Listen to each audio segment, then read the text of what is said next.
Welcome back to the Capes and Tights podcast right here on capesandtights.com. I'm your host, Justin Soderberg. This week we have Tate Brombal and Isaac Goodhart of The Oddly Pedestrian Life of Christopher Chaos.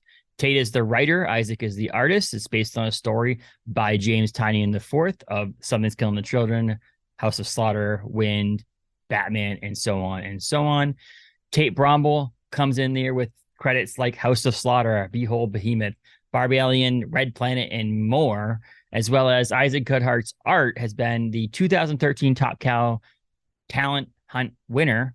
He's been seen in Postal, Victor and Nora, A Gotham Love Story, Under the Moon, A Catwoman's Tale, and so much more. So check the two of them out on this episode of the podcast. It's Tate Brombal, Isaac Goodhart of The Oddly Pedestrian Life of Christopher Chaos at Dark Horse Comics. Enjoy, everyone.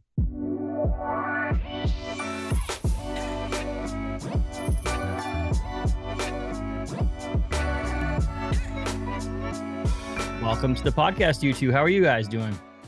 Doing great. Doing great. Thanks for having us. Awesome. You guys are right in the thick of promoting Christopher Chaos here, and same place like you mentioned before we recorded, which is crazy because you guys are from two different parts of the country in New York City. Different countries, yeah. Yeah, technically, yeah. I said two different parts of the continent, I should say. Yes, you're right. Canada and Texas. They're pretty far apart, pretty different places, huh? Yeah. Well, I'm at the bottom of the States and he's up in Canada, so we don't get to see each other as much as we'd like to, but yeah. And so, I mean, you guys were at what, Midtown yesterday? Mm-hmm. Yeah. How was that? It was great. It was really fun. Yeah, we signed 1,300 copies, which is the first time I ever had to sign. I didn't know what it was crazy too, because James, I don't think have you ever done that before? No. So James just set the pace. He's like, okay, we're going to do this assembly line style. And then he started, he's like immediately swiping books to us. We're like, oh, I guess we're doing this now. Yeah. That's when your signature goes from like legible to like the 1,300 comic book, because people are going to be like, yeah, this is not going to pass any authentication. No, there's no way. I had a exclamation point at the end of my signature for like the first 100. And then we're like, okay, we're losing. Exclamation point. Just like throwing comics at each other, just like, okay. Yeah. We did that for 4 hours, 0 breaks. It was really exciting. That's awesome. Midtown's one of those ones weird too. It's too like people see it as this massive like online presence with like their big store and obviously the multiple locations in New York City and stuff like that. But like I visited in August of last year, I visited Midtown. Each one of the stores is tiny. Those are not big places. So to sign that many autographs too and signatures through a small stores. There must have been like what, people just flowing in the door, or how did that happen? With that, we had a line, and then we also just did a lot of backstock for Midtown. Okay. In online auctions, and they'll sell some on their web store. Yeah, Whatnot, auctions, and then store, different stores, and then so we would have like a group of people, a pause, sign a pile, and then another group of people, pause. Yeah. So that's awesome. Yeah, they have it down to a science. And James has done it a couple of times. It was our first time. So we were like, oh, I guess we got to keep up. So it was cool. It was great. A lot of fun. First one of those. That's awesome. Then you guys are in Annapolis this weekend? Yeah, we'll be at Third Eye on Saturday. Yep, Saturday. I don't know when this podcast is going to air. But not before then, but I will say that one of the cool things about Third Eye is also you can go right on their website and buy your signed copies now. And then they'll sign them. So like they're going to have leftovers afterwards. You can buy on their website. And they have merch too. We've got pins and stickers coming. So I think a lot of that stuff's going to be on the Third Eye website and tinyonion.com. Yeah, that's awesome. That's so cool. And they love it too because like I live in Maine, and so we don't get creators that often unless you come to like a local comic convention or we have to travel to Boston or something like that. So like now these stores like Midtown and Third Eye are doing these signings in store and then like getting back stock for those people who can't make it to these things is pretty cool for us to be able to and you buy them. I mean, I think the Christopher Chaos #1 signed by you two, and is it Nick too? Yeah, Nick was there also. Yeah, and those I think it's like $15 or something like that. So it's like not crazy expensive. Whereas if you one of those, I guarantee you, someone who got their comic book signed yesterday at Midtown trying to sell it on eBay right now for 50 or something like that. I'll tell you this much. Buy that book for $15 because I know what some of these creators are doing after Christopher Chaos or during Christopher Chaos. And yeah, we're about to like enter Hurricane Tate and Hurricane Nick. Well, yeah, I mean, it's a good investment if I And Christopher Chaos is amazing anyway, so you should just buy it anyway. So let's just start with Oh, that, yeah. right? Promoting our book, right? Yeah, Christopher Chaos is a good book. Totally worth the 2 months. Yeah. So I don't like to go like in this like I don't want to like know where you were born and all that stuff, but it's nice to know like where you guys come from as creators as well as comic book fans. And so if you want to start, Tate, and just like give a quick synopsis on how you got into comics and how you broke into the comics creator world, and then Isaac, you can follow after that. Yeah, so I entered comics through Jeff Lemire, actually, a fellow creator in Toronto you might have heard of. I actually was interning for a producer, and then she was adapting Essex County, which is now actually out in Canada, at least for now. But I found out she was adapting Essex County, and I was like, I need to get in that writer's room.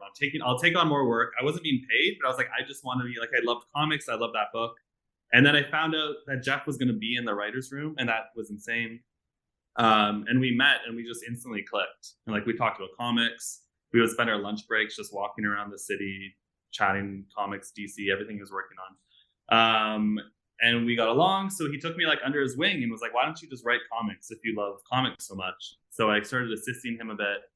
And he mentored me. And then he gave me my first shot at writing a comic. Or my first thing was the Black Hammer Encyclopedia, actually. And then he gave me my first shot at a comic series with Barbalien Red Planet, which was drawn by Gabriel Walta. So just like a Hold on, just to interrupt for 1 second. Vlad nominated Barbalien, right? Eisner-nominated. And Eisner-nominated. Oh, okay, Mr. Brombal.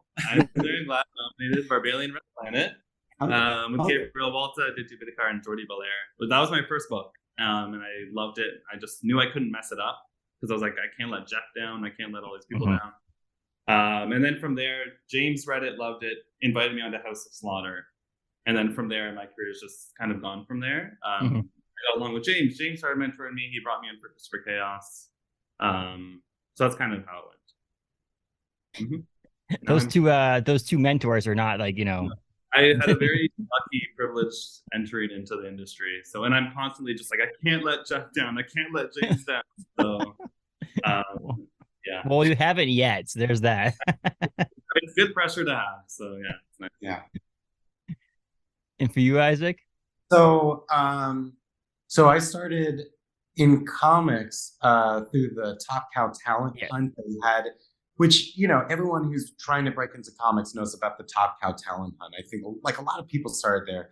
Phil Seavey, Ryan Cady, Teenie Howard, Stephanie Phillips, and was, you know, the basic concept is like, give us some sample pages. If we like you, we'll put you on one book. That led to a book called Postal, which I drew with Brian Hill, the writer, creator Matt Hawkins, and that lasted for 25 issues.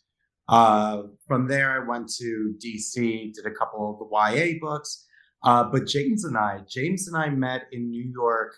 Actually, we met in New Jersey at Atlantic City Boardwalk Con 10 years ago.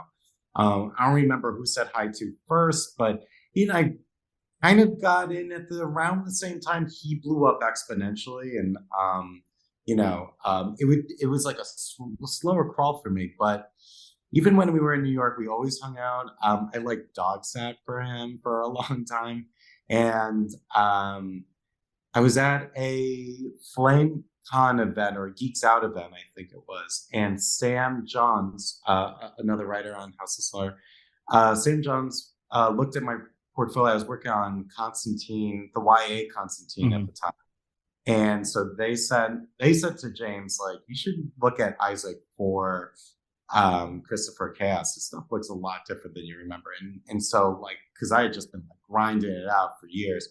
And that's when James said, hey, you should get on the phone with me about this project I've got cooking. So that was like 2 years ago. And been working on this book since. Did you guys know each other at all? You and Tate, Isaac, at all before you guys worked on? The first time we met in person was at my wedding, which he was at dancing up a storm. Like we hit it off like perfectly. We're connected through James for this book. And I honestly, and James kept saying like this is the book where he's just making with his friends because we all just love each other. And we just get along really well, and the book kind of is better because of it. Mm-hmm. And Isaac, like, there's so much about the book that wouldn't be the way it is without Isaac as the artist, because it's like, it's not one of those things where, like, any artist could have pulled this off. And then the book changed and evolved because of Isaac. Like, there's a lot more humor now, and it's kind of silly, and like, we aren't afraid to kind of, because he handles changing in tone and all the genre mixing so well that so there's so much more humor now, and it like Peggy is so ridiculous now that she's a zombie, and there's just little beats of humor that are purely there because Isaac did it so well, and I was like, let's do this offbeat kind of humor stuff, and it's great. I mean, I also do think that's a testament to how much Tate is like a very generous, a very good collaborator, and it is fun to just like put something in the background, knowing that it's gonna make Tate laugh, and to see if he notices it in the email, which, by the way, he always does, and he always and goes, "Why would you put it?" You know. Yeah, actually, I'll let people who are listening in on the inside joke now. I drew like a woman like have it with a reverse mohawk. She just has like a bald spot in this, like a strip bald here. Issue 1, Christopher's flashback as a kid. He's like in the barber shop, and like all the stuff goes crazy. Yeah. There's a woman who just gets her hair buzzed down the middle of her head. And I found it so funny, and her face was hilarious. And now, moving forward, Isaac has hidden her in random panels the rest of the series. She's just rocking it. Zoom in, and on the street, there she is with her. She's still rocking the hair. She's like, you know what? This works for me. And for some reason, Tate loves it. I'm like, all right, she's going in every issue. She's getting a spin-off. Literally in issue, I don't know which issue yet. It's issue 4 or 5. You zoom into a family photo. She doesn't even know these people, and she's in the family photo with her box. Yeah. So keep an eye out. It's the best.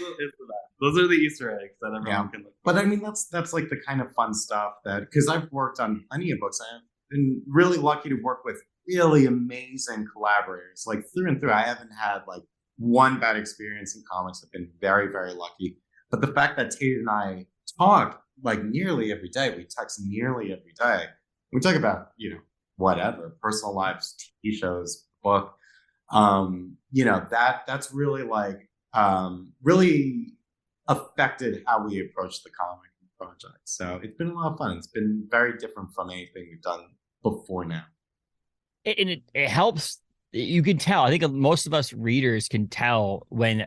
I mean, I don't think there's many combinations of artists and writers that don't get along that well on a book. Like, there is obviously those out there, but most of them at least get along. You can tell when you get along even better than some people when the story works so well with the art and stuff like that. So you can just tell it goes well. I mentioned earlier about Ryan Brown and Charles Soule. Like, you can just tell when they're having fun in things like 8 billion genies or curse words. Like, you can just tell that. And it's the same thing I think I felt like this book, where it's like you guys could tell like you guys are two having fun people having fun with this book, not just creating a book.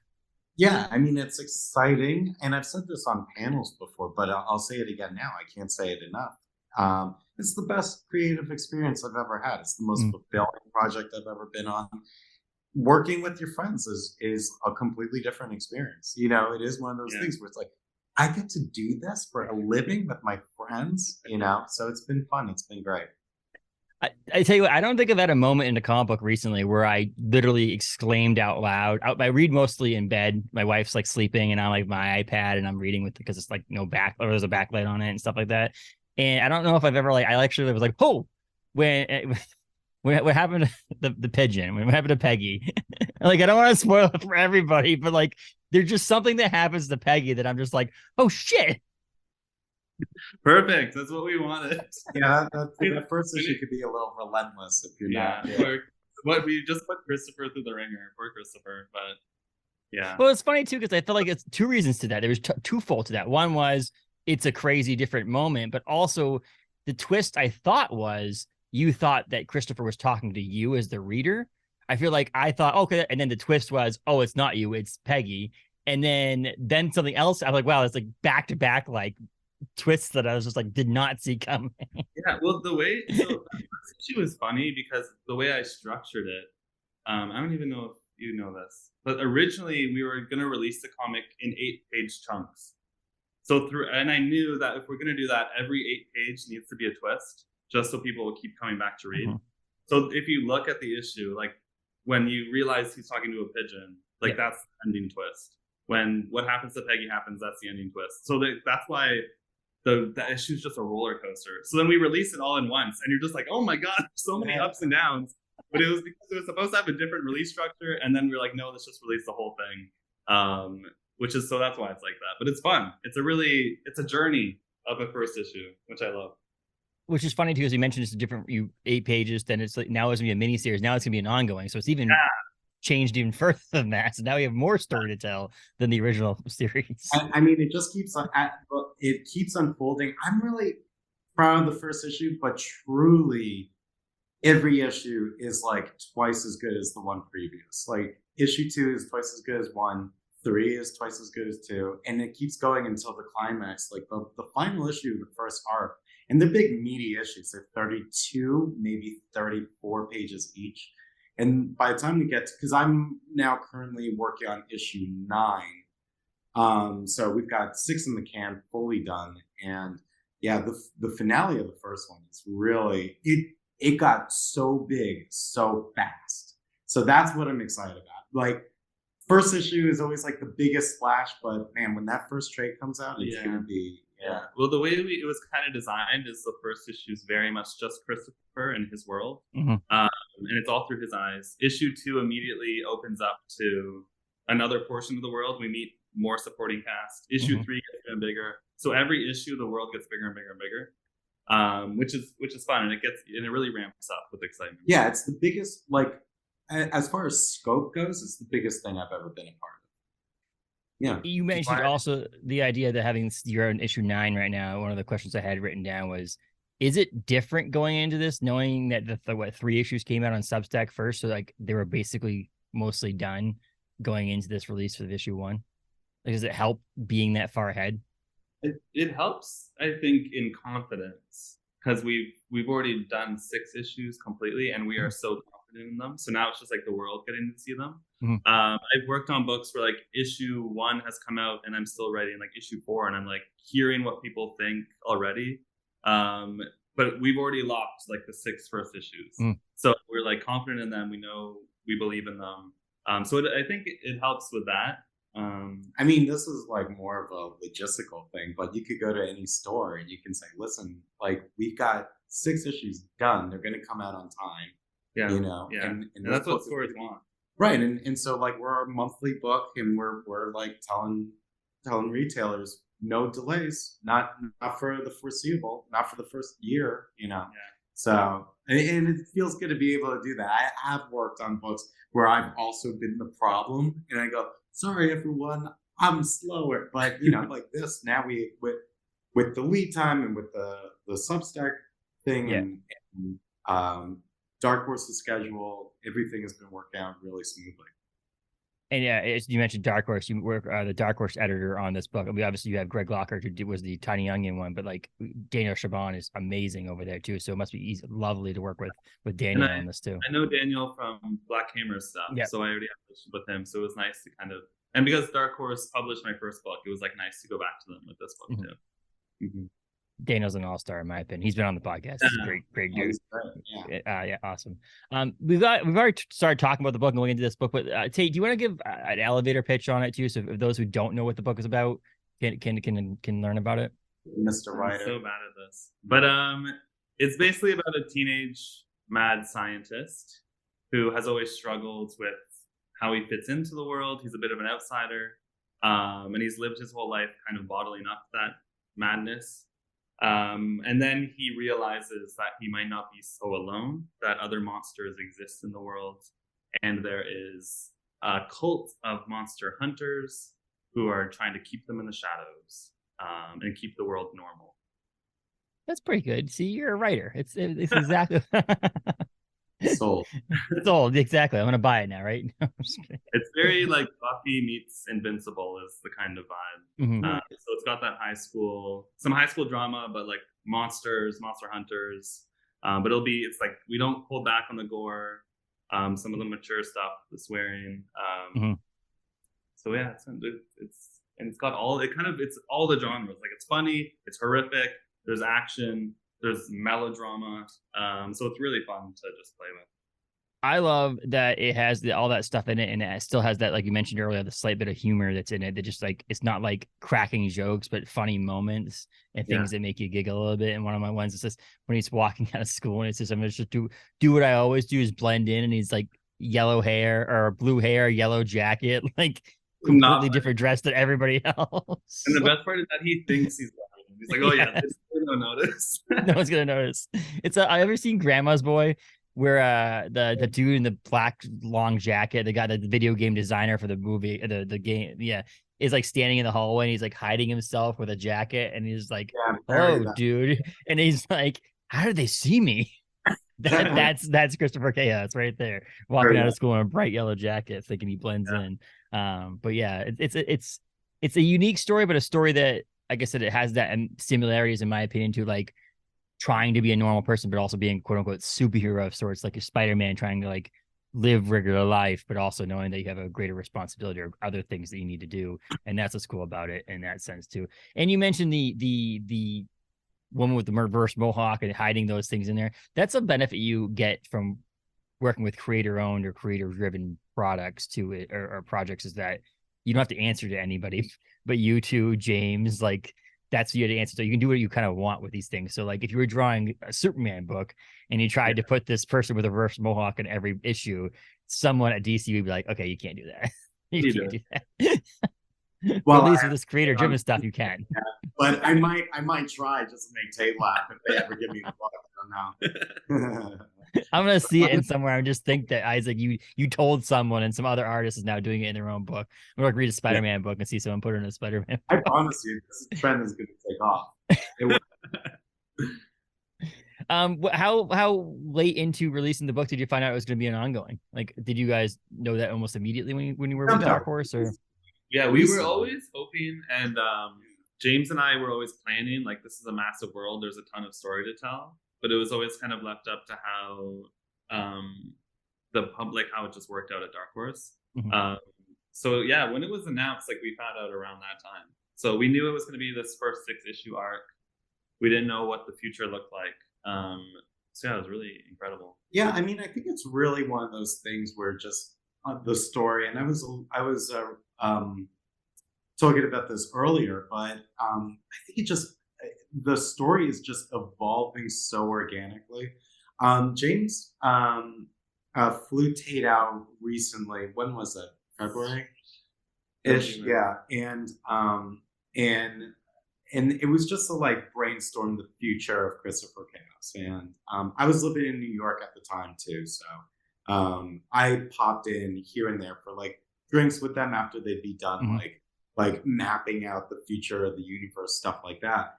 And I went into a dinner with these guys, and both of them were talking about, I'm not going to give any story points away, but they were like breaking down all these ideas that they like came up with together, the two of them. And both of them, like Tate and James, they had like the sparkle in their eye, and they were just like so happy and so like, oh, and then this is going to happen. Then he's going to do this, which is going to be the blah, blah, blah, blah, blah. And I don't know if you've ever had like the true joy of watching James, who's brilliant, by the way, like break a story in real time. He's like the meme with the formulas all around his face. Like, and then in the third act, this is what's going to happen. The twist is going to we'll move that up here. And then, and he does that. And it's like, oh, he's not jaded at all. He'll never be jaded. He loves this too much, And so seeing him and Tate like break the story and like figure things out, it was really electric. It was really magic. And I think that was like a big like sign that, I think that this story could go on for a very long time. Mm-hmm. These ideas are coming in fast and furious. But we have like this big, and it's all because of these guys. They created this really big sandbox to play in.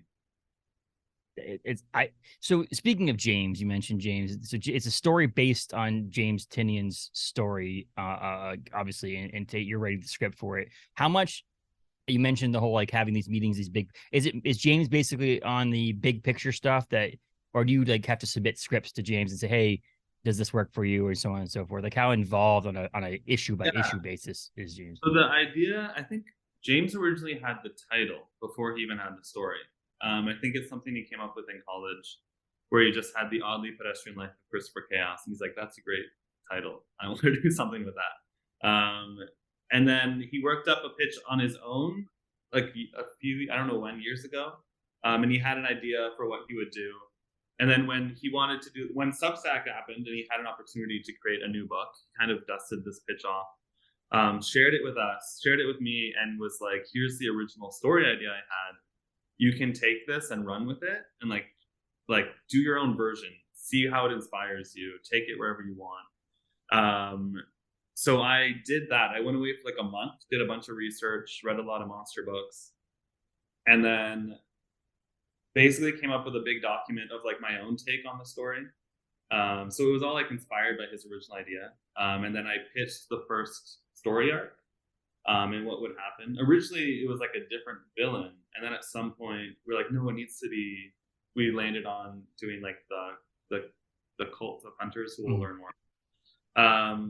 So yeah, the first arc, I pitched him on what the story beats would be. I wrote out the outline. He had to approve it. He shared some ideas. But yeah, it was all super collaborative. And like there were parts where like we would have like shower thoughts, like ideas, and like immediately text the other person, like, "Oh wait, but we need a character like this. Wait, what if this happens?" So it was very collaborative. And then moving forward, I just submitted scripts.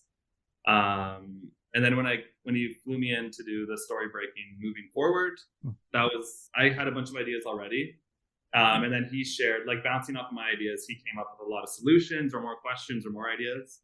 So it's been like really collaborative.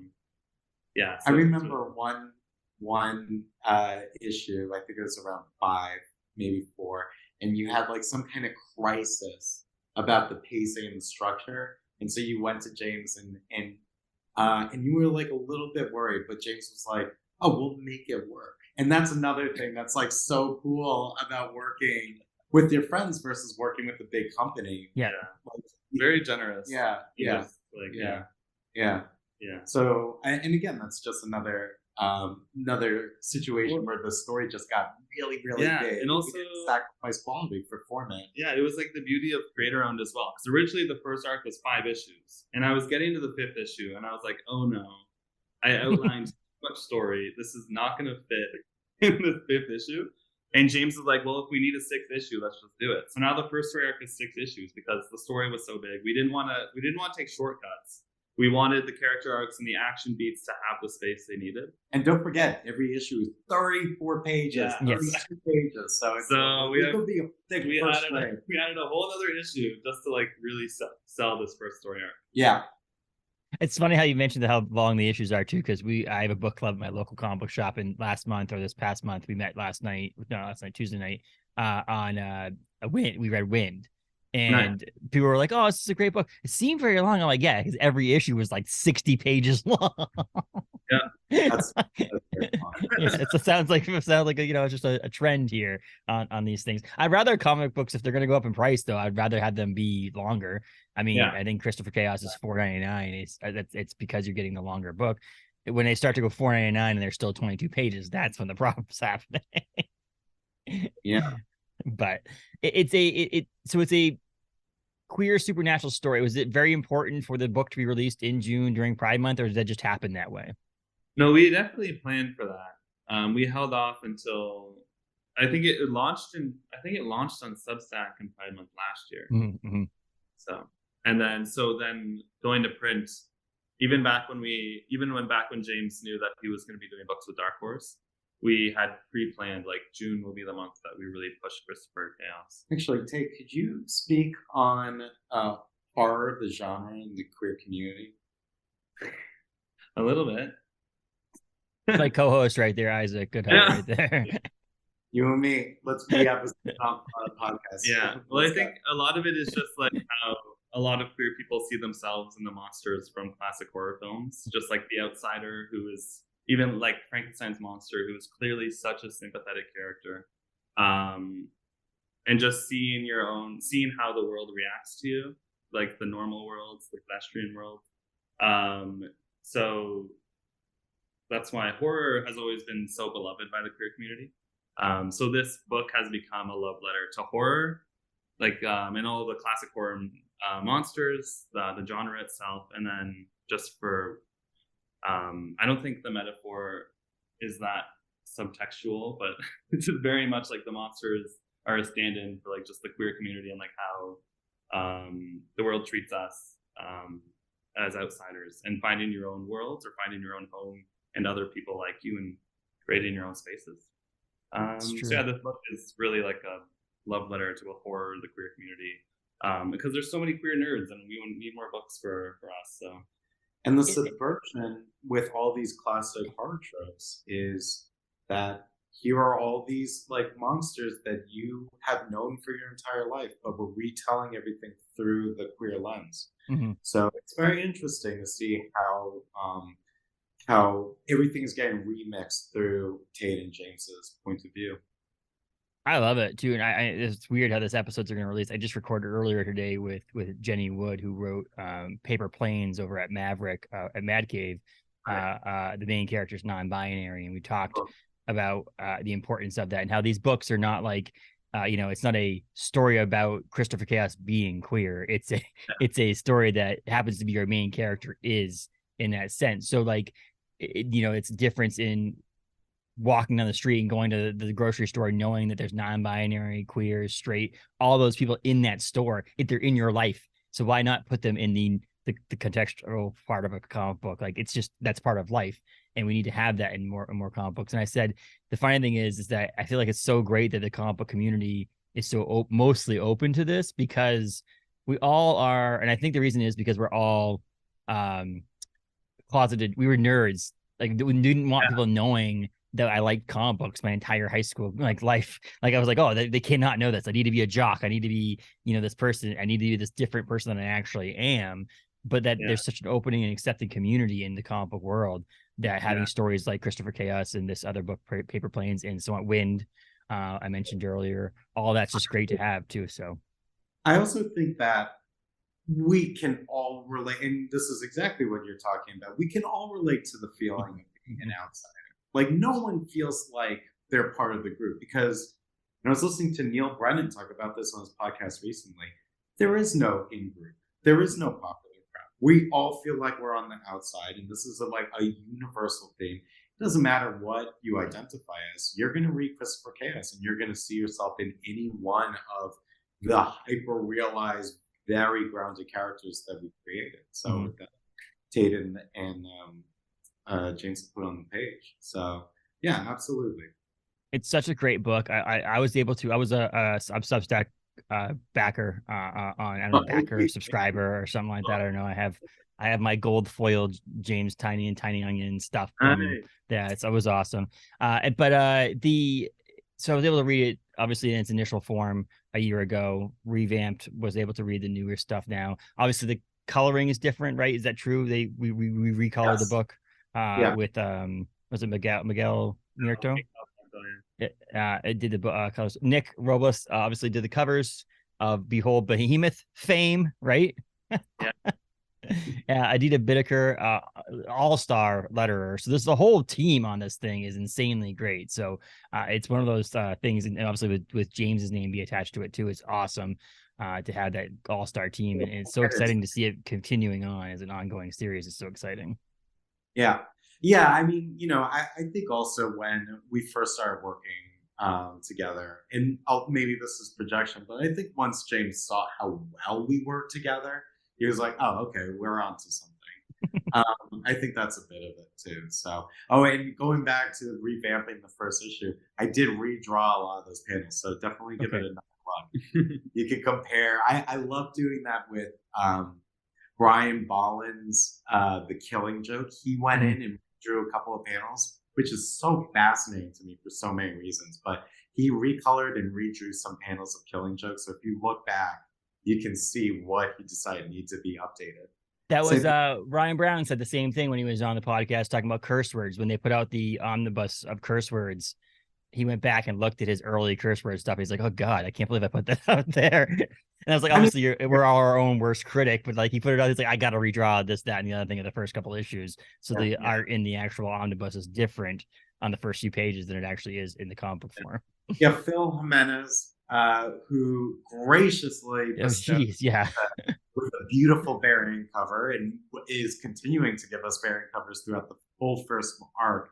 He said something really brilliant to me that I kept with me for like a decade plus. He said, when you get on that first issue of an arc, it's like the pilot episode of a sitcom. Mm-hmm. You're still figuring out like what works and what doesn't, like who has chemistry with each other, what shortcuts you can use, how you can. So, you know, like I think that's a very apt analogy. I draw Christopher way different than I do in that first issue, but I was once we made once Dark Horse expressed interest, I asked James, like, am I gonna be able to redraw a couple of those panels? And James was like, yeah, of course. Well, you also had, because Nick Robles did the character designs, so Isaac was kind of stepping into a world that was already kind of the main characters were all designed. So you talked a bit about how I think you found more of your voice in like second, third issue, as opposed to the first issue where you were like really trying to match kind of what Nick was doing. It became like both of your styles. I was trying to be very faithful to what Nick did, but Nick and I, we have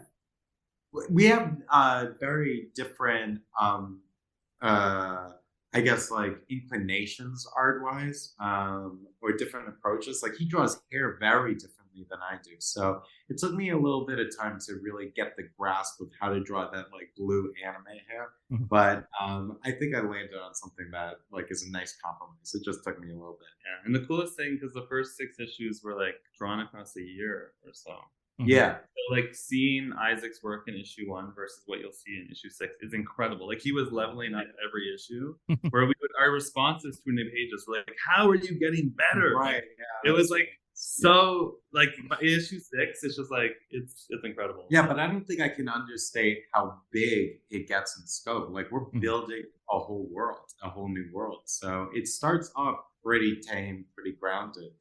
But yeah, I'm really excited about. I'm really looking forward to seeing the reactions to the final issues of the first arc.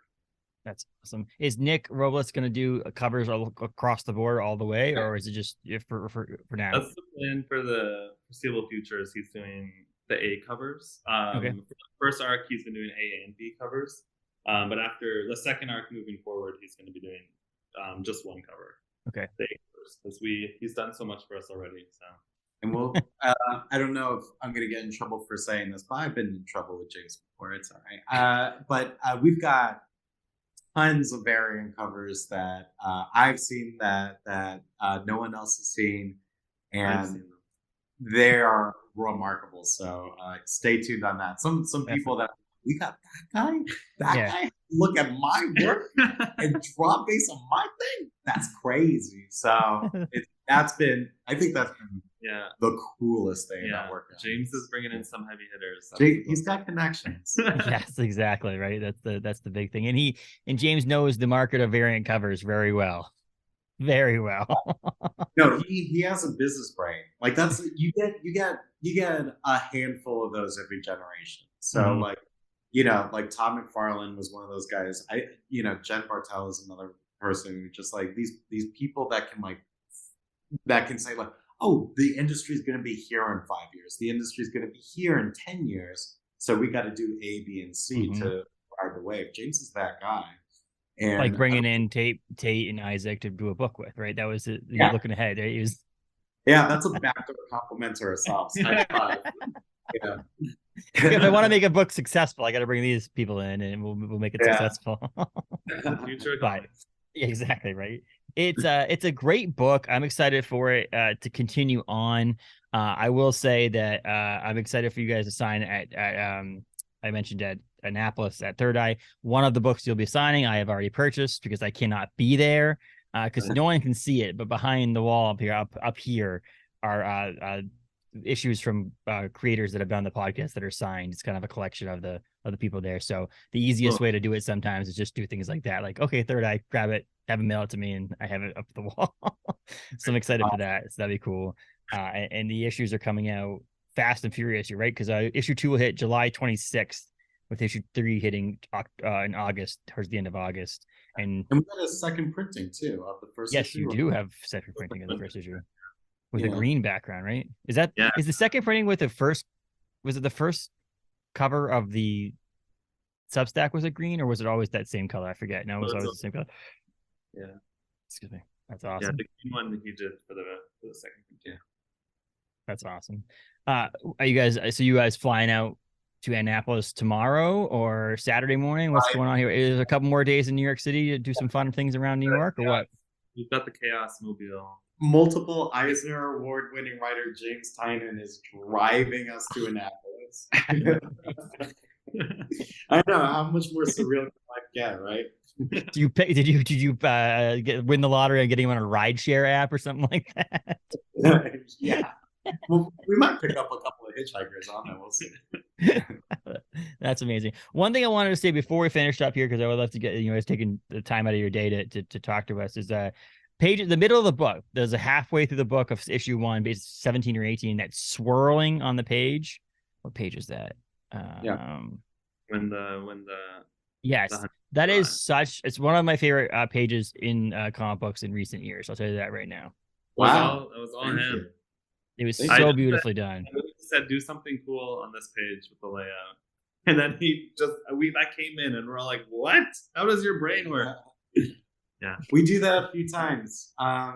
Thank you. That's very, very kind. I really appreciate that. I mean, I grew up loving J.H. Williams, Frank Wiley. Those guys are wizards, right? The way they lay out a page is magic. And I'm going to be as brief as possible because I don't want to fall into that pretentious thing. But with the advent of AI and we're all scared and we got computers that are able to replicate styles and they're taking away jobs of image makers. What can I do that a computer can't? Mm-hmm. They can't think the way I do. So the further that we go on into this book, the more you're going to see things. I'm really thinking hard on what can we do to separate us from the rest. What is it about the way we think that is unique that's going to make people want to come back and see more? Mm-hmm. And I promise you that every issue we're upping the ante. We're trying to top ourselves. And one of the things I said to Tate when we finished that first arc, Tate came in with a very kind compliment. I said, no. The next arc is going to be way better. That's the goal. We're blowing the first arc out of the water. So that's awesome. That's always what we're thinking. We're never going to coast. We're never going to wrestle in the roads. We're always going to try to top ourselves. I'm a traditionalist in the sense that I like a floppy comic book over a graphic novel or a trade or anything like that. But I'm not a traditionalist in the idea that do what you want with panels. Do what a page looks like is up to the creators. Because I love the idea of turning a page and being looking at it and oh my gosh, this is so cool. It's so unique. And sometimes just the layouts in books are just so cool. And that's one of those ones that was I don't know if you can see it right here, but this is a DC Hawkins page from Nocterra. It's hard to say; it's going to cut off. But it's room across the truck driving. It's hard to see right now. But if you ever look at it, it's Nocterra issue 2.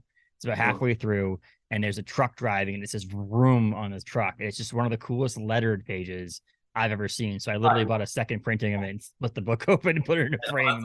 This is amazing. There's a chance that this panel page comes up on a wall somewhere of an issue because it's a cool panel. And that's thank you. Appreciate it. Obviously, it hits shelf. The first issue is already on the shelves, so a second printing is coming. Issue 2 and 3 are coming as well. Are you back on House of Slaughter 2, Tate, right now? Or are those issues coming out, or are you still? Or is it the next volume? Issue 15 just came out a couple months ago. Okay. So Sam Johns will be on for an arc. The next arc, I'm not sure when that launches, but we're still just alternating. Okay. Anything you're doing? Anything different else you're doing, Isaac, right now? Or you're also got, is Behold Behemoth still going on, Tate? No, that ended 5 issues. We're taking a break. Okay. And Nick needs to catch his breath. He wants to try some other stuff out, but we'll be back to it eventually. They met this weekend for the first time. Yeah. They met yesterday. So Nick is here too. So. That's such a fascinating thing to me. It's We've created a TV together, but we've never like met. Yes, it's and it's the internet nowadays. It's one of those things that we've always talked about. Like there's certain things that you would not be able to do 15, 20 years ago if it wasn't for the invention of social media and things like that. And that's one of those, like, I think Scotty Young was talking about that his colorist, Jean-Francois Below, whatever, they had never met ever. And Jean's like colored every single one of Scotty's books. I'm like, jeez, I'm pro. Yeah, that's so cool.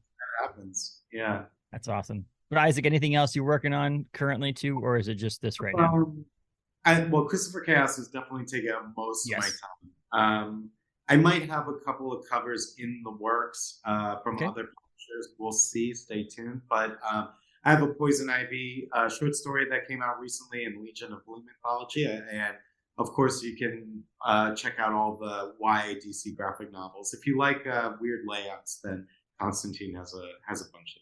I'll check it out then. Right there you go. Yeah. And you guys are both on social media, so search for Tate and Isaac on social media and grab The Oddly Pedestrian Life of Christopher Chaos. Another one of these titles in the past couple of years that are super freaking long. You join the ranks of where's the furthest place from here and all those guys. Children. Yeah. Yes. Those ones that you can't fit in the title of an article because like the CEO things are like, no, or SEO things are like, nope, that's too long of a title. Sorry.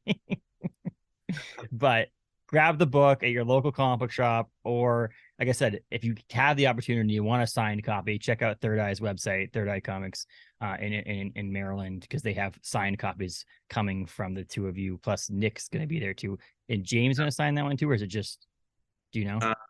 Nick and us too. Okay, it's too, okay. Yeah. So check that out. And I was not going to come out before then, so I can't say, go check it out, go get your book signed, because it's going to be stupid. But yeah, so check that out, Third Eye Comics. But anything else you guys want to promote or say before we sign off? No, but thank you very much for having us on. This was awesome. Thank you. I'm glad you guys took out the time of your day to do this and speak and so on and so forth. And enjoy New York for now, and then enjoy Annapolis and all that stuff. And I can't wait for more Christopher Chaos to hit the market, and keep up the great work, the two of you. And yeah, we'll talk again soon. Yeah, thank you so much. All right, take care.